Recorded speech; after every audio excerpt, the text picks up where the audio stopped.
Diyos lamang ang papuri at pasasalamat. Isang mapagpalang gabi sa inyo mga kapatid. Miyerkules na naman po ngayon, midweek service po natin. Tunay nga po sa mga tunay na Kristiyano, pinananabikan po natin ang midweek service dahil dito nahahayag ang mabuting balita ng ating Panginoon. Napakasarap lamang dahil patuloy nating nararamdaman ang dakilang pag-ibig ng Diyos sa buhay natin. Habang naririnig natin ang mensahe ng Panginoon, ito po'y nagdudulot sa atin ng pagtatag ng ating pananampalataya at nagbibigay sa atin ito ng kapayapaan, kagalakan at pag-asa. Napakahiwaga ng pangako ng Diyos sa buhay natin. Kung naalala po ninyo mga kapatid, nung ako'y nag-share sa inyo nung nakaraang midweek service,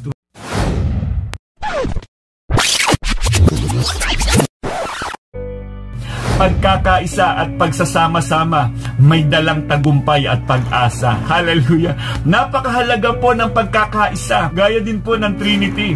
Iisang Diyos na may tatlong persona. Iisa po ang kanilang layunin. Hindi po maaaring mag-contradict o magkakaiba ng kanilang direction. Magkaisa tayo. Bilang tunay na mga Kristiyano, hindi dapat sinusuwag ang sino mang leader na inilagay ng ating Panginoon. Kung sino ang leader, kung mayroon kang pastor sa inyong mga local church, dapat natin siyang sundin. Hallelujah! Talaga kapag nagkakaisa ang isang samahan, tunay nga po yan na napakagandang pagmasdan. Bakit napakahalaga na nagkakaisa ang mga Kristiyano? Number one po mga kapatid, nakakapagpalakasan ang isa't isa sa salita ng Diyos. Bilang pastor, kami po ay nagsasabi niyan, kapatid, bakit hindi ka pumunta sa ating local church? Panawagan ng ating Diyos, huwag daw nating kaliligtaan ang pagtitipon ng mga banal. Kung saan nagpapalakasan. Kung able ka naman, kaya mo naman pumunta sa local church, bakit hindi tayo pumunta sa ating mga local church? Mga kapatid, hindi natin maramdaman yung mga kapatiran natin. Di ba? Hindi natin makamayan, hindi man lang natin mayakap. Dapat sa mga tunay na Kristiyano, hindi yung dahilan na mahirapan kang gumising. Hallelujah! Dahil Sabado pa lang, excited ka na dahil alam mo, sa araw ng Sunday, sasamba ka sa Diyos na manlilikha. Siya ang nagbigay sa'yo ng dahilan kung bakit ka nabubuhay sa mundong ito. Pangalawa po mga kapatid, napapaalalahanan tayo sa pagtatapat sa Diyos. Minsan matagal na natin hindi nakita at nakita natin, kaya mo yan, nai-encourage natin sila. Ganon madalas ang mga Kristiyano, kapatid, ano mang mga pagsubok na pinagdadaanan mo, sino ang magpapaalala sa iyo kung hindi ka pupunta sa ating local church? Ang Diyos ay mananatiling tapat, hindi siya nagbabago sa kanyang mga pangako. Kung ano ang sinabi niya, maninindigan siya doon. At kung ano ang bawal sa Diyos, mananatiling bawal yan. Kung ano sinasabi ng salita ng Diyos, mananatili yan magpakailanman. Kapag narinig natin ang patotoo ng bawat kapatiran natin, hindi ba't nagbibigay sa atin ito ng kagalakan? Nagigising muli ang ating spiritual na kalagayan. Sa una, hahadlang ang kaaway na hindi ka makarating sa local church. Pag ikaw nagpadala, kapatid, sigurado sa susunod niya, mas matindi ng mga pagsubok. Kaya nga mas masarap pumakbang kung nakakaramdam ka na para bang hinahadlangan ka ni Satanas na huwag sumamba. Napakasarap na magtagumpay. Pangatlo po, nakakapagpatawaran sa mga nagkakasala sa atin. Dahil ang ating Panginoong Jesucristo, yung tunay na mapagpatawad na Diyos. Hindi mo mararanasan ang pagkakaisa kung lahat tayo mayroong galit sa isa't isa. Kumusta ka kapatid? Baka mamaya, isang taon na nakakalipas, hindi ka pa rin nagpapatawad. O kaya, dekada na, hindi ka pa rin nagpapatawad. Sabi doon, wag daw nating palalampasin na lumubog ang araw. Dapat daw nagpatawad na tayo. Kasi nga, aatake ang kaaway. I-enjikan kanya ng iba't ibang mga salita. Hallelujah! Ito yung pagkakataon niya na atakihin ka. At ang pagpapala ng Diyos, hindi mo matatanggap. Makinig po tayong mabuti mga kapatid. Dahil ang Diyos po natin, hindi po siya nagkukulang ng panawagan. Gisingin tayo sa panahon na ating kinalalagyan. Baka kasi masyado kang naiidlip sa panawagan ng mundong ito mga kapatid. Ang tunay na Kristiyano, nakikinig sa panawagan ng ating Panginoon. Tunay pong napagpala tayo sa mensahe ng ating Panginoon. Tungkol pa rin po sa pagkakaisa ang mensahe natin sa gabing ito. Napakahalaga po kasi ng pagkakaisa sa isang samahan, sa isang organization, sa isang iglesia, sa isang pamilya, sa isang grupo man. Napakahalaga na nagkakaisa sa isang layunin. Kaya sa gabing ito, Napakaganda ng panawagan ng ating Panginoon. Ang layunin nito upang magkaisa tayo na maglingkod at magpatuloy sa layunin ng ating Diyos. Sa mga tunay na Kristiyano, iisa lamang po ang tinitibok nito. Mapaglingkuran natin ang ating Diyos na makapangyarihan sa lahat. Dahil naunawaan na po natin, ang buhay na meron tayo, dapat ang Diyos ang naluluwalhati sa buhay na meron tayo. Kung sinasabi mong Kristiyano ka, kapatid, ang buhay mo ay hindi na pang mundo, pang langit na po. At alam po natin, ang buhay natin ay templo ng banal na Espiritu ng Diyos, kaya nakakahiya kung ang buhay natin dinadala natin sa pagiging alipin ng sanlibutan. Sige po mga kapatid, kung may mga Biblia po kayo dyan, maaari po kayo makibukas sa akin. Ang ating pong scripture reading sa gabing ito ay matatagpuan po natin sa Exodus chapter 17 verse 9 to 16. Sabi dito sa verse 9, sinabi ni Moises kay Joshua, pumili ka ng ilang tauhan natin at pangunahan mo sa pakikipaglaban sa mga Amalekita. Hahawakan ko naman ang tungkod na ibinigay sa akin ng Diyos at tatayo ako sa ibabaw ng burol. Sinunod ni Joshua ang utos ni Moises at hinarap niya ang mga Amalekita. Si Moises naman kasama sina Aaron at Hur ay nagpunta sa burol. Hallelujah! Kapag nakataas ang mga kamay ni Moses, nananalo ang mga Israelita. Kapag nakababa, nananalo naman ang Amalekita. Nangawit na si Moises, kaya sina Aaron at Hur ay kumuha ng isang bato at pinaupo roon si Moises habang hawak nilang pataas ang kamay nito hanggang sa lumubog ang araw. Dahil dito'y natalo ni Joshua ang mga Amalekita. Sinabi ni Yahweh kay Moises, isulat mo ang pangyayaring ito upang hindi na ninyo malimutan. At sabihin mo naman kay Joshua na lilipulin ko ang mga Amalekita. Nagtayo si Moses ng isang altar at tinawag niya itong si Yahweh ang aking watawat. At sinabi niya sa mga tao, itaas ninyo ang watawat ni Yahweh. Patuloy niya tayong pangungunahan sa ating pakikipaglaban sa mga Amalekita. Hallelujah! Purihin ang salita ng Diyos, tayo po'y manalangin at magpasalamat sa ating Panginoon. Dakilang Diyos na makapangyarihan, napakabuti po ninyo sa buhay namin. Hallelujah! Salamat po sa mga salita po na aming nabasa. Narinig po namin muli, Panginoon, ang iyong mga salita. Ang dalangin po namin, Ama, ang patuloy na pagkilos ng iyong banal na Espiritu, Panginoon, maitanim sa aming puso ang mensaheng nais mong iparating sa amin. Dalangin ko po, Panginoon, patuloy niyo po samahan kami sa gawain ito at patuloy na mangusap po kayo sa bawat isa sa amin, Panginoon. Gamitin niyo po ako bilang daluyan ng inyong pagpapala at kayo po lagi ang maparangalan, Panginoon, sa mensaheng ito. Maraming salamat po sa isang napakalaking pribileyo na ako'y magamit mo bilang daluyan ng inyong pagpapala. At gayon din po ang aking panalangin, pagpalain niyo po, Ama, ang aking mga kapatiran na naroon sa kanilang mga tahanan. Maraming salamat po, dakilang Diyos. Binabalik po namin ang lahat ng papuri at pasasalamat sa pangalan po ng aming Panginoong Jesus. Amen. Hallelujah.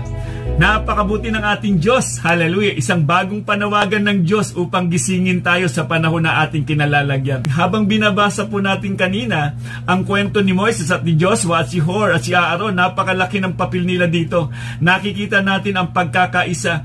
Merong mga function silang dapat nilang gampanan. Kung mapapansin natin dito, mga kapatid, merong problemang kinakaharap ang bayang pinili ng Diyos. At ang Diyos naglagay ng magiting na pinuno, si Moises, at makikita natin habang pinag-aaralan po natin ito, dadalhin tayo sa ating mga local church kung saan man tayo naroroon sa panahon na ating kinalalagyan. Kung hindi nagkakasundo ang bawat isa sa atin, sa ating local church, hindi nagkakaisa, walang pagtulong sa bawat isa, sigurado hindi susulong ang bawat gawain. Kung mayroong i-implement ang pinuno o ang pastor at kukontra ka kaagad, sigurado mahihirapang sumulong ang gawain ng Diyos. At mahirap din yan, alam natin may consequence ang lahat ng iyan.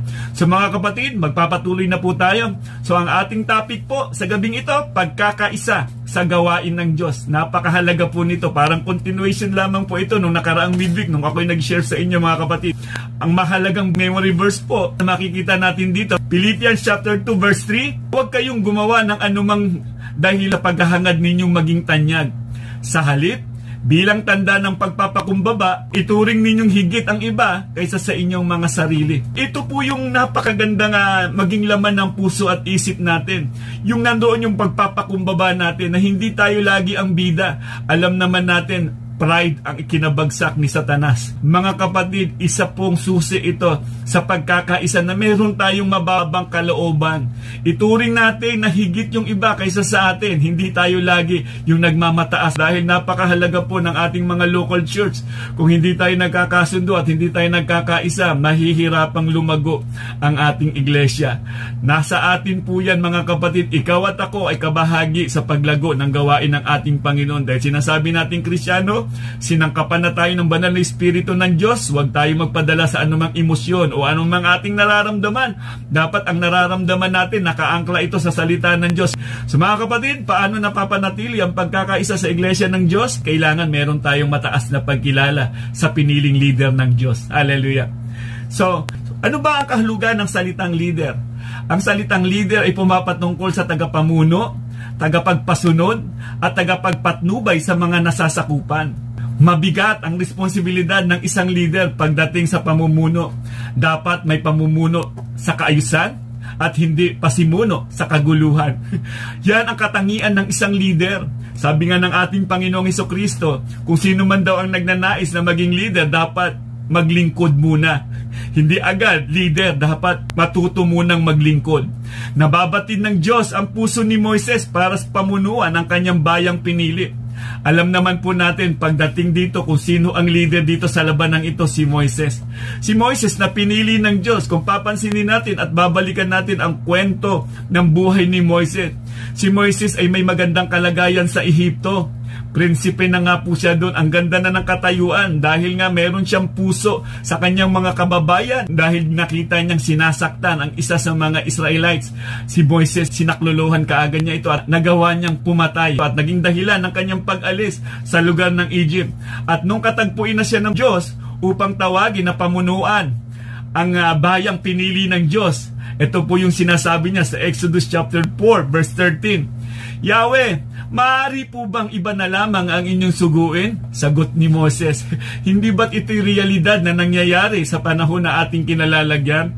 Marami ang mga tinatawag pero maraming mga dahilan. May mga calling naman sana pero dahil nga hindi nila pa nahahayag ang kapangyarihan ng Diyos, hindi agad silang tumutugon. Madalas hindi pa maganda ang nangyayari bago tumugon sa panawagan ng Panginoon. Mga kapatid, normal lang na makaramdam ng takot, pangamba at pag-aalinlangan ang isang taong wala pang patunay sa kapangyarihan ng Diyos. Like ni Moses, pero tandaan natin, ang lahat ng mga excuses ni Moses ay tinapatan ng Diyos ng kanyang mga pangako upang mangyari kung ano ang kanyang kalooban. Hallelujah! Napakahirap po ang kalagayan ng isang nangunguna sa isang gawain o sa isang sambahayan. Kung mapapansin po natin, si Moses, nung siya ang nanguna, question siya ng kanyang kapatid na si Miriam. Bakit? May kakayanan din naman ako. Bakit ikaw? Sabi ni Miriam, alam naman po natin na kapag pinili ng Diyos, inilagay ng Diyos, wag mong gagalawin yan. Alam natin kung ano ang nangyari kay Miriam. Hindi ba't nagkaroon siya ng keto? Maaari sa panahon na ating kinalalagyan sa ating mga local church, may mga pastor na dapat nating igalang at irespeto. Ang sabi ni Apostol Pablo sa mga unang Thessalonican chapter 5 verse 12 to 13, mga kapatid, ipinakikiusap namin na igalang ninyo ang mga nagpapakahirap sa pamamahala at pagtuturo sa inyo, alang-alang sa Panginoon. Pagkukulan ninyo sila ng lubos na paggalang at pag-ibig dahil sa kanilang gawain. Mamuhay kayo ng mapayapa. Hallelujah. Noon pa lang si Apostol Pablo ay nagbibigay na ng paalala sa lahat ng mga mananampalataya doon sa iglesia ng Thessalonica na karapat-dapat lamang na igalang at mahalin ang mga lingkod ng Diyos, ang mga tagapagturo ng kautusan, ang mga pastor sa panahon na ating kinalalagyan. Kumusta ang respeto ng bawat Kristiyano? Kabigatan sa puso naming mga pastor ang hindi ninyo pagdalo sa mga itinakdang gawain dito sa iglesia. Dahil wala ni isa sa inyo ang nais naming maligaw at tuluyang mapahamak. Yan ang puso ng pastor. Nilangkapan ang puso ng Diyos upang matutunang mahalin ang mga ipinagkatiwala sa Kanya. Kaya nga naman napakahirap ng calling na ito, maging mga si Moses. Kung maaari lamang gumawa ng mga excuses, talagang gagawin niya. Pero kapag ang Diyos ang tumawag sa atin, ang Diyos ang gumawa ng kaparanan para tayo'y maglingkod at gawin bilang pastor ng iglesia, hindi talaga natin matatanggihan ang kapangyarihan ng Diyos at isang napakalaking pribilehyo na ikaw ay napili bilang maging tagapanguna ng kawan ng Diyos. 2 Timothy chapter 4 verse 10, iniwan na ako ni Demas dahil sa pagkahumaling niya sa sanlibutan. Pumunta siya sa Thessalonica. Si Crescente naman ay nagpunta sa Galatia at si Tito sa Dalmatia. Si Apostol Pablo ay nakaranas din ng iwanan siya. Mabigat sa kalooban ng pastoryan. Ang tagal niyang pinagpasturan. Napakaraming oras o araw o panahon na inilagak niya sa isang kasama o isang Kristiyano. Sa kabila ng ito pa ang nangyari kay Apostol Pablo. Si Demas, iniwan siya. Marami din po sa ating mga iglesia na marami din pong mga Demas. Ano itong mga Demas? Mga di masyado sumasamba, di masyado umaatin sa gawain, di masyado nananalangin, di masyado nagbabasa ng salita ng Diyos. Maraming mga Demas na mahirap na kasama sa ating iglesia. Kapatid, kabilang ka ba sa mga Demas sa ating iglesia? Si Apostol Pablo, naging struggle po niya ito. Masakit sa kalooban niya ito. Naging ang ating Panginoong Hesukristo ng panahon ng persecution niya. Iniwan siya ng mga apostoles, ng mga dinidisipulo niya. Masakit po sa isang leader na iwanan na siya. Si Apostol Pablo ay nakaranas na iwanan ng kanyang mga kasama noon. Tayo man ay maaari ring makaranas na iwanan pag dumadaan na tayo sa mga laban ng ating buhay. Kaya nga mga kapatid, mahalagang paalala, kahit anumang laban sa buhay natin, tandaan po natin, ang Diyos ang tumawag sa atin. Hallelujah! Hindi dapat tayo mawalan ng pag-asa. Ano man ang pinagagawa ng Diyos, magpatuloy tayo. Isa pa sa mga nakasama ni Apostol Pablo sa 2 Timothy chapter 4, verse 14, napakasama ng ginawa sa akin ni Alejandrong Panday. Ang Panginoon na magpaparusa sa kanya ayon sa kanyang ginawa. Hallelujah! Hallelujah. Maraming mga pasakit din po ang mga pastor o mga leader ng simbahan. Hindi lamang natin minsan nakikita na ang akala natin minsan ang tatag-tatag ng pastor, pero sa panahon na nag-iisa na sila, dahil nga wala silang outlet na pwede nilang pagsabihan, sinasarili nila ito at laging sinasabi sa Panginoon. Malaking tulong din po sa amin mga kapatid yung fellowship ng mga pastor monthly, kung saan ang mga pastor ay nakakapaglabas na kung ano man ang kanyang nasa sa loobin. Doon po nakakapag-usap ang mga pastor. Kaya nga sa tuwing umaatin ako, nabibless po talaga ako. Nakikita ko ang kalagayan ng mga pastor. Kapag nagtitipon-tipon ang mga pastor, talaga nga naman nararamdaman namin ang presensya ng Panginoon. Kaya nga mahalaga din po ang pagsasama-sama ng mga pastor. May mga kasamahan si Apostol Pablo na nang-iwan sa kanya, pero isa lang ang sigurado niya, na ang Diyos kailanman ay hindi siya iiwan sa anumang laban. Hallelujah. Yan si Apostol Pablo kung bakit siya nagtagumpay, dahil alam niyang may Diyos na siyang kasama. Iwan man siya ng kanyang mga kaibigan o mga close friend niya, hindi siya hihinto sa paglilingkod sa ating Diyos. Nawa tayo din po mga kapatid, anuman ang mangyari sa buhay natin, huwag tayong hihinto sa paglilingkod sa ating Panginoon. Kung alam mo ang pangako ng Diyos na hindi kita iiwan, hindi kita pababayaan, tunay pong mangyayari yun. Kaya ang sabi dito sa 2 Timothy chapter 4 verse 17 to 18, ito ang nagpatatag kay Apostol Pablo. Ngunit sinamahan ako ng Panginoon at binigyan ng lakas upang makapangaral ng lubusan sa lahat ng hintil, at ako'y naligtas sa tiyak na kamatayan. Hallelujah! Ang Panginoon ang magliligtas sa akin sa lahat ng kasamaan, at siya din ang maghahatid sa akin ng ligtas sa kanyang kaharian sa langit. Purihin nawa siya magpakailanman. Amen. Yan ang sandigan ni Apostol Pablo. Kung bakit matatag sa paglilingkod si Apostol Pablo, dahil alam niya ang Diyos, ang Panginoong Hesukristo ang kanyang kasama. Kapatid, anumang laban natin sa buhay, anumang sitwasyon natin sa buhay, alam mo ang Diyos ang kasama natin. Mga pastor na tinawag ng Diyos, yan ang naging sandigan namin upang magpatuloy sa anumang laban. Ang Diyos ang tumatawag sa mga pastor, kaya naman ang bawat lakas at tapak ay hindi sa tao ang sandigan. Hallelujah! Baka kung tinitingnan ninyo ang mga pastor ay may favoritism, mga kapatid. Titiyakin ko sa inyo, lahat kayo mahal ng mga pastor ninyo. Ano man ang nakikita ninyo, baka kadalasan dinadaya lang tayo ng kaaway. Si Satan kasi expert na maglagay ng mga question mark sa isip natin. Naakala mo, pinabayaan ka na ng pastor mo. Naakala mo, nagtatampo ka na sa pastor mo. Nagkakamali ka, kapatid. Maaaring i-rebuke mo natin yan. Dahil ang puso ng pastor ay galing sa puso ng Diyos. Ano pa ang mga kaakibat na responsibilidad ng mga pastor? Hindi ba? To guard, guide, and grow the sheep. Yan ang layunin ng pastor. Hallelujah! Bantayan kayo, gabayan kayo, at lumago kayo sa pananampalataya. Yan ang dahilan kung bakit nilagay ng ating Panginoon ang pastor sa kanyang iglesia. Dahil sa panahon po kasi natin ngayon, naglaganap na ang iba't ibang klase ng mga pakanan ng kaaway. Kaya nga ang mga pastor, kung mapapansin natin, meron niyang tirador, meron din niyang pangkawit. Kaya minsan ang mga pastor laging nasa unayan o kadalasan naman nasa hulihan. Nagbabantay yan, tinitingnan yan yung mga umaataking mga mababangis na hayop. Mga leon na umaatake sa mga tupa. Lalong-lalo na yung mga oso na umaatake sa mga kawan. At madami din po ang talaga nga namang nabibiktima. Sa panahon kasi natin ngayon, naglaganap din po yung mga oso. Mga oso na sinusundan ng maraming mga kabataan.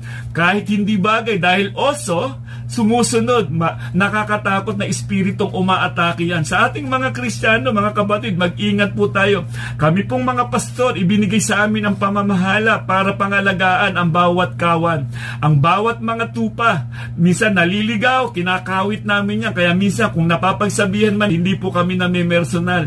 Gusto lamang naming iayos ang lakad nyo na nakalulugod sa harapan ng ating Panginoon. Sabi dito sa Ephesians chapter 4, verse 11 to 12, at binigyan niya ang ilan ng kaloob upang maging mga apostol, ang iba na may mga propeta, ang iba'y ibanghelista, at ang iba'y pastor at guro. Ginawa niya ito upang ihanda sa paglilingkod ang lahat ng mga banal para sa ikatitibay ng katawan ni Kristo, ang iglesia. Yan naman pala ang layunin kung bakit may mga pastor. Bakit naman minsan maraming mga Kristiyano nagre-rebelde sa pastor? Ang layunin lang naman yan, ang Diyos ang naglagay upang mapatatag tayo sa ating pananampalataya. Mapatibay ang katawan ni Kristo. Hallelujah! Pagpapala sa buhay ng mga Kristiyano ang magkaroon ng pastor. Dapat yan po ang laman ng puso't isip natin. Isang spiritual father na gumagabay sa atin para lumago ang ating pananampalataya. Hindi lang tuwing Pastor Appreciation Month natin sila kinikilala. Dahil sa bawat laban ng ating buhay, ay kasama natin sila. Hallelujah! Maging sa ating pamilya, may mga tatay, magulang na dapat igalang at irespeto. Hallelujah! Lagi ko pong nababanggit ito, mga anak, mahalin natin ang ating mga magulang. Kung ikaw na nagsasabing Kristiyano, dapat nating igalang at sundin ang ating mga magulang. Sa kabila ng kanilang edad at na tumatanda na, lawakan ang pag-unawa dahil nung panahon nung bata ka, ang lawak ng pag-unawa ng ating mga magulang. Panahon naman na para tayo magbalik. Pagkakaisa din po yan. Kung ang isang leader o isang tatay ay naroon ang paninindigan sa pagsunod sa ating Diyos, makaka-impluwensya po yan sa kanyang mga anak. Kaya nga isa sa pinakamagandang halimbawa na ang tatay ay nangunguna sa pagsunod sa kalooban ng ating Diyos. Sa araw ng pagsamba, nangunguna ang tatay. Hindi ang tatay ang niyayaya ng anak, kundi tatay ang nangunguna sa pagdala sa kanyang sambahayan patungo sa pagsamba sa ating Diyos. Kaya nga napakahalaga, tatay man o pastor o leader ng tahanan, ang Diyos ang nagtalaga dyan. Maliwanag po yung konteksto sa bayan ng Diyos kung bakit ang Diyos, ang Ama ay nagdala ng mga pastor. Jeremiah chapter 3 verse 15, bibigyan ko kayo ng mga pinunong sumusunod sa akin at pamamahalaan nila kayo ng buong katalinuhan at pagkaunawa. Mga pastor, mga tatay, o sino mang mga leader, maging ang ating gobyerno, ang Diyos ang nagtalaga dyan. Hindi dapat natin kini-question. Hindi dapat tayo nagre-rebelde. Ano man ang kapahintulutan ng Diyos na inilagay dito sa mundong ating kinalalagyan, meron tayong pinuno o meron tayong leader, dapat natin silang igalang at irespeto. Sino tayo para tanggalin sila? Mahirap lang na nakakakita, mga Kristiyano sinusuwag ang mga pastor ng iglesia. O mga Kristiyanong kabataan, grabe kung sumagot sa kanilang mga magulang. Walang pagpapala kung tayo mismo ay hindi kumikilala sa authority inilagay ng Diyos. Ang Diyos ang tumatawag sa mga pastor, gaya ng isang ama sa tahanan. Ang mga anak ay nagpapakita ng pagmamahal at pagsuporta. Gayon din naman ang pastor sa iglesia. Hallelujah. Hindi biro ang magpastor. Hallelujah. Meron pa rin po kaming angkin na mga kahinaan. Kaya nga ang sabi dito sa 1 Peter chapter 4 verse 1 to 4, sa mga matatandang namumuno sa inyo, nananawagan ako bilang isa ring matandang pinuno ng iglesia na tulad ninyo, saksi ako sa paghihirap ni Kristo at makakabahagi ako sa karangalang malapit ng ipahayag. Nakikiusap ako sa inyo, alagaan ninyo ang kawan ng Diyos na ipinagkatiwala sa inyo. Alagaan ninyo ito ng maluwag sa loob at hindi napipilitan lamang. Iyan ang nais ng Diyos, gampanan ninyo ang inyong tungkulin. Hindi dahil sa kabayaran, kundi dahil gusto ninyong makapaglingkod. Hindi bilang Panginoon ng inyong nasasakupan, kundi maging halimbawa nila kayo. Ang pagparito ng pinunong pastol ay tatanggap kayo ng maluwalhating koronang di kukupas kailanman. Hallelujah. Ang banal na Espiritu ang dahilan kung bakit nananatili ang mga pastor. Ang Diyos ang tumawag. Meron kaming pinakapinunong pastol, ang Panginoong Jesucristo, at kami darating ang panahon, maging kami man ay magsusulit sa harapan ng Diyos. Kung walang pastor o namumuno sa isang iglesia, napakahirap ang paglago ng espiritual. Magiging kanya-kanya yan, napakahirap niyan. Kaya nga, ang nagkakaisang paglago ng mananampalataya, hindi po pastor lang. Kailangan din po ng mga miyembro na bumabalikat sa gawain ng ating Panginoon. Dahil ayon kaya John Calvin, isa sa mga central acts of worship ay ang pakikinig ng salita ng ating Diyos. Sabi niya na wala daw iglesia kung hindi maipahahayag at maririnig ang salita ng Diyos. Kailangan natin ang mga tagapagpahayag upang maging isa matatag na katawan ni Kristo. Kailangan ang tagapagpahayag ng salita ng Diyos. Ang mga pastor ang inilagay ng Diyos. Sa Gawa chapter 20, isang paalala ulit ni Apostol Pablo, Gawa chapter 20 verse 28, ingatan ninyo ang inyong sarili at ang buong kawan, sapagkat sila inilagay ng Espiritu Santo sa inyong pag-iingat. Pangalaghaan ninyo ang iglesia ng Diyos na kanyang tinubo sa pamamagitan ng dugo ng kanyang anak. Kumusta ka, kapatid? May panahon ka ba para ipanalangin ang mga leader o ang mga pastor ng inyong simbahan? Ikaw ba yung tipo na mayroon ding malasakit sa panahon na kanilang pinagdadaanan? Kumusta ka? Kasama ka ba sa mga pumapasan ng mga bigat ng pastor o ng leader? Kung ikaw yung tipo ng isang prodigal son, hallelujah, na katulad na bababasa natin, kinuha niya ang lahat ng kanyang kayamanan at gusto niya nang maging malaya. Mahirap po na wala kang pastor at gusto mong maging malaya. Alam natin ang kwento ng prodigal son. Halos masira ang kanyang buhay dahil nga wala na siya sa kanyang tatay. Lumayo siya ng landas at ngayong na-realize niya na napakasarap pala na may pastor. Kaya nga mga kapatid, ma-appreciate natin ang pastor sa panahon na ating kinalalagyan ngayon. Mga kapatid, hindi po biro ang tawagin kami bilang mga pastor o tinawag ng Diyos dahil kami tao pa rin. Meron pa rin kaming physical na nararamdaman at meron pa rin kaming emosyon. Ang mga pastor natin ay talaga nga namang nangangailangan din ng tulong. Kailangan nating umagapay. Sa Hebrews chapter 13 verse 7, alalahanin ninyo ang mga dating namumuno sa inyo, ang mga nagpapahayag sa inyo ng salita ng Diyos. Isipin ninyo kung paano sila namuhay at tularan ninyo ang kanilang pananampalataya sa Diyos. Hallelujah. Hindi ba't napakagandang paalala nito, mga kapatid? Sa Hebrews chapter 13 verse 17, pasakop kayo at sumunod sa mga namamahala sa inyo. Sila may pananagutan, mga laga sa inyo, at mananagot sila sa Diyos ukol dyan kung sila'y susundin ninyo. Magagalak sila sa pagtupad ng kanilang tungkulin. Kung hindi, sila'y mamimighati at hindi ito makakabuti sa inyo. Kung minsan nakakabalita tayo, bakit may mga pastor na nag-resign, may mga leader na nag-resign. Nakakalungkot pong isipin yan. Malamang iniisip din po natin, kumusta po kaya tayo? Nawa sa ating local church, anuman kapatid, saan ka mang iglesia, naway ikaw yung maging kabahagi ng pastor mo sa pagpapalaganap ng mabuting balita. So paano natin napapanatili ang pagkakaisa sa iglesia ng Diyos? Pangalawa po mga kapatid, pagpapasakop ng kanyang mga kasamahan.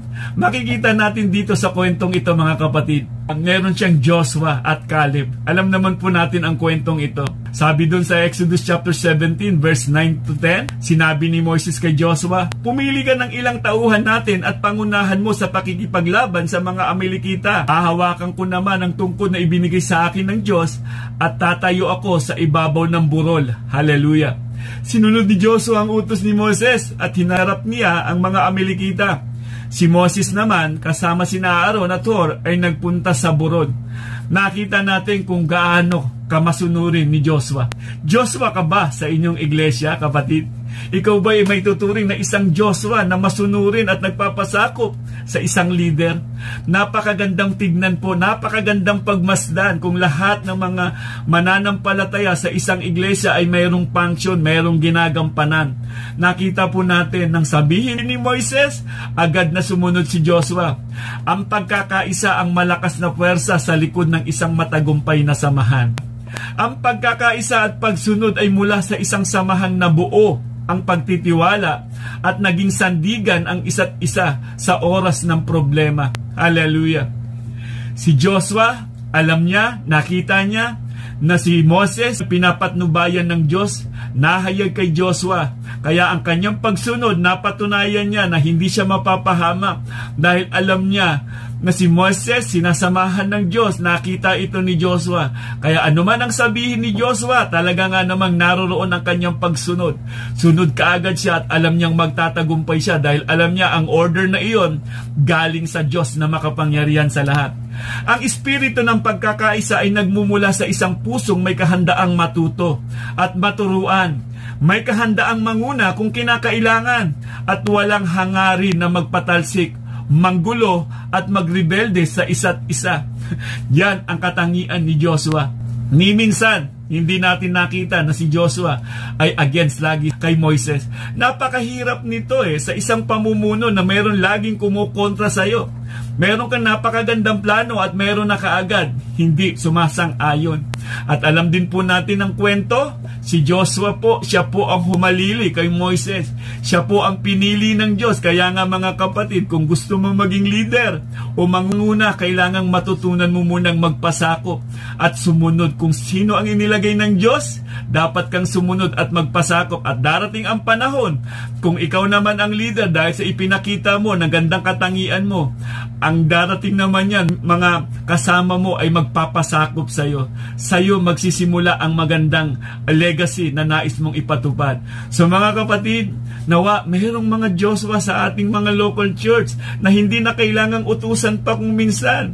Na alam naman na yun na ang gawain ng pastor. Minsan, pastor, ako na lang. Ako na ang gagawa niyan. Mapapadali ang gawain kung mayroong mga Joshua na laging handang magpasakop at sumunod sa mga leader. Kapatid, sa mga anak naman, ganun din po yan. Dapat parang Joshua din tayo sa ating mga magulang. Minsan nahihirapan na ang mga magulang sa paghahanap buhay, pagtatrabaho. Pagdating pa ba naman, siya pa ba naman ang maghuhugas ng pinggan? Mga kapatid, diba, napakahirap. So mga anak, gising-gising din po tayo. Ang ating mga magulang, inilagay ng Diyos yan na dapat igalang, respetohin, at sumunod sa kanila. So mga kapatid, paano natin napapanatili ang pagkakaisa sa iglesia ng Diyos? Pangatlo po mga kapatid, pagtutulungan ng isa't isa. Ang hirap magtagumpay. Mahalaga ang papel na ginagampanan nila Aaron at Hur ng panahon na ito. May mga Aaron at Hur ba tayo sa ating iglesia? Yung panahon na ang leader na tila ba'y bagsak na, tayo ba'y nagmimistulang mga Aaron at Hur? O tayo pa yung mistulang parang Miriam? O kinu-question pa natin ang leader na inilagay ng Diyos? O mistulan namang mga Jezebel, mahilig bumibida-bida. Alam naman po natin yung kwento ni King Ahab. Nalungkot siya at tumira itong si Jezebel, maling pamamaraan. So mahalaga na meron tayong Aaron at Hur sa ating iglesia. Kaya nga isang pinagpalang iglesia kung ikaw at ako ay magiging Hur at Aaron sa iglesia na ating kinalalagyan. Hindi po mahihirapan ng pastor. Exodus chapter 17. Hallelujah. Sinunod ni Joshua ang utos ni Moises at hinarap niya ang mga Amalekita. Si Moises naman kasama sina Aaron at Hur ay nagpunta sa burol. Kapag nakataas ang mga kamay ni Moses, nananalo ang mga Israelita. Kapag nakababa, nananalo naman ang Amalekita. Nangawit na si Moises, kaya sina Aaron at Hur ay kumuha ng isang bato. Pinaupo roon si Moises habang hawak nilang pataas ang mga kamay nito hanggang sa lumubog ang araw. Dahil dito'y natalo ni Joshua ang mga Amalekita. Sinabi ni Yahweh kay Moises, isulat mo ang pangyayaring ito upang hindi na ninyo malimutan. At sabihin mo naman kay Joshua na lilipulin ko ang mga Amalekita. Hallelujah. Nakita po natin ang kwentong ito, mga kapatid. Hindi kaya ng isang leader kung siya lang ang makikipaglaban. Kailangan ditong may tutulong, may babalikat sa gawain. Hallelujah. May Hur at Aaron sa iglesia. Mahalaga po ang papel yan. Mga prayer warrior sa iglesia, napakalaking papel po niya sa pastor na nananalangin sa pastor. Being united in mission is the only way for God's family to grow. Hallelujah. Para makamit natin ang tunay na tagumpay sa iglesia, kailangan nating i-let go ang ating mga pride. Hallelujah. Yan ang kinabagsak ni Satan. Isaalang-alang natin ang kapakanan ng isa't isa at magkaisa tayo na gawin ang halimbawa na ipinakita ng Panginoong Hesukristo noong narito pa siya sa lupa. Hallelujah. Meron ba diyang Joshua at Caleb? Meron ba diyang mga Aaron at Hur na sa panahon ng mga pagsubok, merong mga babalikat sa gawain ng Diyos? Nakikita natin isang larawan ng pagtatagumpay ang kwentong ito. Nag-perform sila kung saan sila nararapat. Hindi nila inakto na para bang sila din ay leader. Hindi inakto ni Joshua na siya ang manguna para kay Moises. At ito namang sila Aaron at Hur. Lumagay sila kung saan sila nararapat. At nakita natin ang kwento. Nagtagumpay sila dahil nagkaisa sila at meron silang purpose na ginagampanan. Ang tanong ko, kapatid, ikaw, kumusta ka sa iyong iglesia? Kumusta tayo sa ating iglesia? Ano ang ginagampanan mo sa iglesia na meron ka? Ang bawat isa ay tinawag ng Diyos upang tayo'y lumago sa ating pananampalataya. Kung binabaliwala po natin ang ating leader, binabaliwala din po natin ang ating Diyos. At napakahalaga din po sa panahon na parang napapagod na ang lingkod ng Diyos, mayroong mga Aaron at Hur na babalikat upang itayo muli siya. Hindi na darating pa na magkukwit na lang. May mga pastor na nagkukwit, malamang siguro baka walang mga Hur at Aaron na umaagapay sa kanila. Exodus chapter 17, nagtayo si Moises ng isang altar at tinawag niya itong si Yahweh ang aking watawat. Verse 16, itaas ninyo ang watawat ni Yahweh. Patuloy niya tayong pangungunahan sa ating pakikipaglaban sa mga Amalekita. Hallelujah. Mga kapatid, mahalaga ang pagkakaroon natin ng Hur at Aaron sa ating local church. Mga kapatid, sa panahon po na ating kinalalagyan, may mga Amalekita pa rin tayo ngayon na para bang gumugulo sa atin, na para bang tinutulig sa tayo, na nagpapalungkot sa atin. May mistulang mga Amalekita nung bakit hindi tayo nagkakaisa sa pagsulong sa gawain ng ating Panginoon. Kumusta ka, kapatid? Si Kristo ba ang natataas sa buhay natin? Yung watawat ba ng Diyos ang natataas sa buhay natin o ikaw mismo ang natataas sa buhay mo? Dapat ang lesson na ating matututunan sa panawagan ng ating Diyos, magpakumbaba tayo. Magpakumbaba at huwag nating ituring na mas nakahihigit tayo sa iba. Sa isang iglesia, kung mauunawaan lang natin ang nagkakaisa, hindi ikaw lagi ang bida. Si Kristo dapat ang bida sa buhay natin. Itaas natin ang bandera ni Kristo sa buhay na ating kinalalagyan. Hindi natin kayang magtagumpay sa panahon na ating kinalalagyan kung mag-isa ka lamang at hindi tayo nakikipag-isa sa mga kasama natin sa gawain ng ating Diyos. Ano man ministry ka, nasaan ka man ngayon, ano man ang ginagampanan mo sa iyong local church, pag-igihan mo yung kapatid. Inilagay ka ng pastor mo dyan, ang Diyos ang dahilan kung bakit ka nariyan ngayon. So mga kapatid, mahalaga din pong maunawaan natin ang iglesia na meron tayo, ang pinakapunong pastol dito, walang iba kundi ang ating Panginoong Hesukristo. Tandaan po natin yan, mga kapatid.